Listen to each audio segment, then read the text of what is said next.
Hi Tango Dancer! In this video we teach you the technique for the Giro Lapis, so the turn with a decoration for the leader.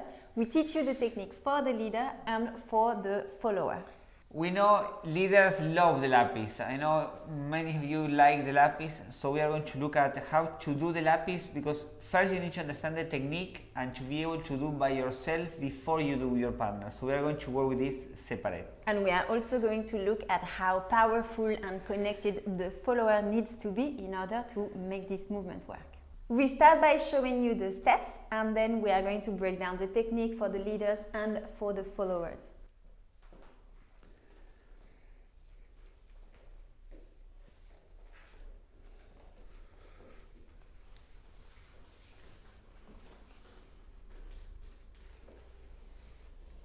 Now we are going to do the technique for the Lapis for the leaders.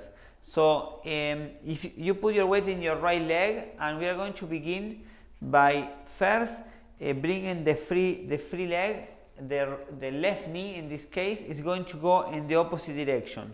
So always when we want to do the Lapis to the left side, to our left side, our knee needs to travel in the opposite direction. So we need to create this contraposition with the body. So when my shoulder, my center is inviting our partner to go that way, our knee is traveling in the opposite direction. That will help us because we want to unwrap, we want to send our leg to the Lapis a bit later. So if we go from here, it will be too soon. So by sending our leg, our knee in the opposite direction, we are delayed in that moment, and we are creating this spiral, to create the Lapis.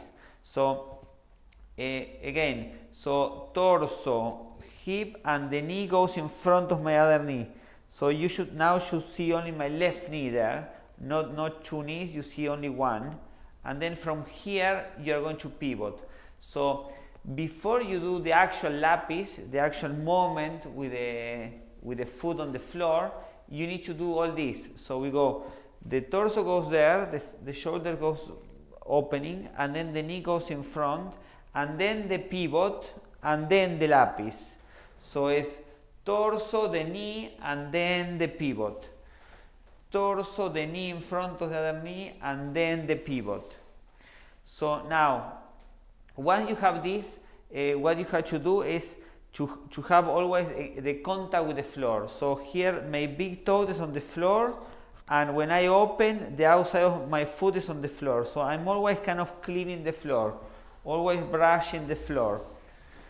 I'm always in contact, and always the same technique. The knee goes in front, I open the shoulder, and then the pivot, and then the leg. So the free leg is the last thing in moving when we are doing the Lapis. Followers, the technique for the Giro is super useful for us. So it's really something that we encourage you to practice on your own at home. You need to know the pattern, so the steps, by heart. So this is the only tango movement that you need to know by heart. I show you now. I am now on my right leg. I'm going to take a back step, side step, forward step, I pivot, I take a side step, and then I pivot fully, and I take a back step, side step, forward step, side step, pivot, back step, side step, etc., etc., etc. So this is what we are working with in terms of the pattern of the Giro. We need to know this pattern by heart. The leader can invite us to start a turn, a Giro, at any moment during this pattern.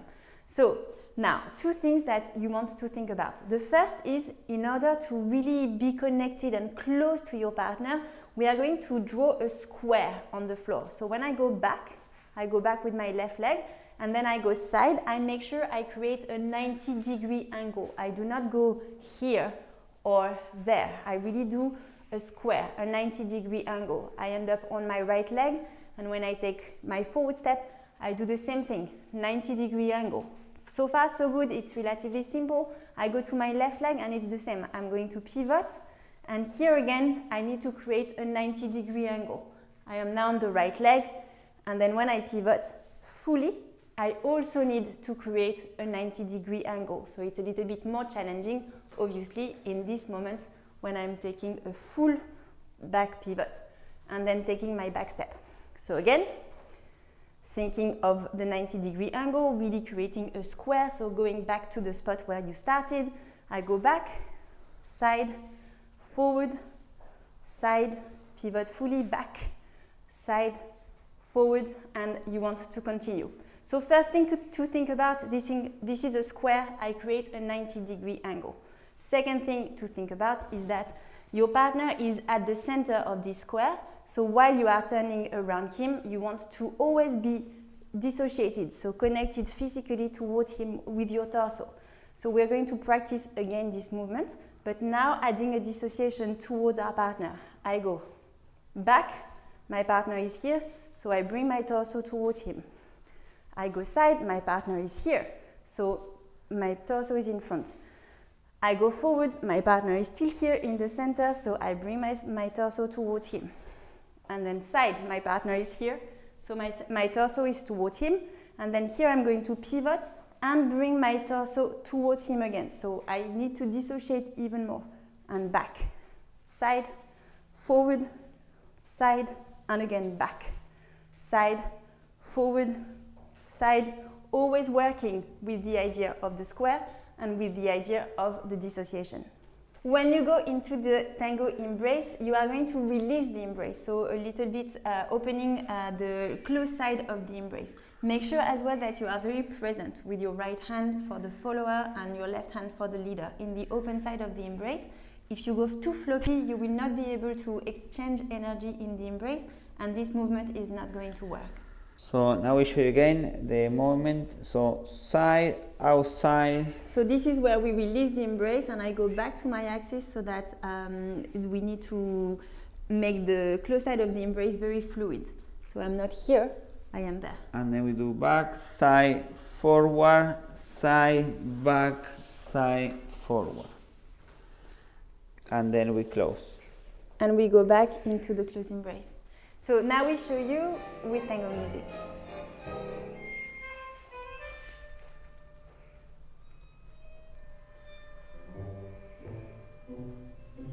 Remotos bandoneones despliegan en la noche sus pájaros de bruma y un coro de fantasmas que gritan en la sombra preguntan y preguntan.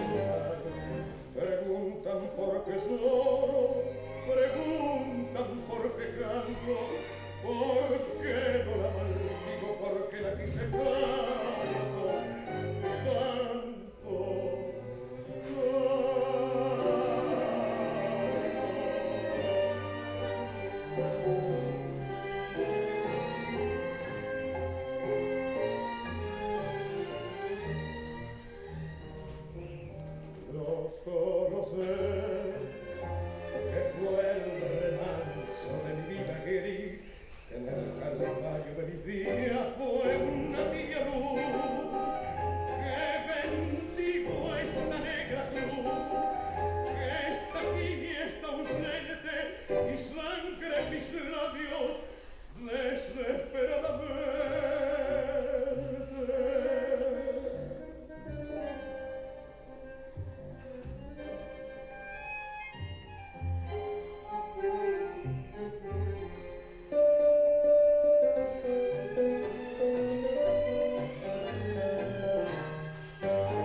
To get to that level of confidence doing the Lapis and really enjoying, the connection with your partner and the music during the Giro, it's important that you do the work first, that you learn first the technique by yourself, that you are confident doing the Lapis, understanding this idea of the contraposition of the body before you do the Lapis, and that will will give you much more confidence, no, when you really know the technique of how to do it. And this is the same thing for the followers, obviously. And if you ever join the Tango Confidence online course, you will see we go deep into individual technique and we share individual exercises to do many individual exercises for you to do. We are really strong proponents of practicing the technique on your own before you go into the embrace. This is what develops body awareness, gives you a better posture and helps you be relaxed and connected when you dance socially. So it's super important.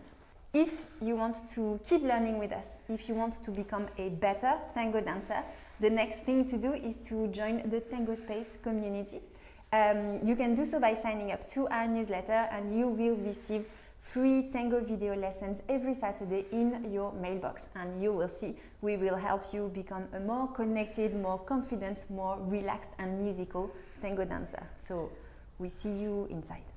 And please keep learning and keep sharing your dancing because the world of tango needs your embrace. Absolutely, and especially right now. Now thank you so much for watching and we look forward to seeing you in the next video. Bye.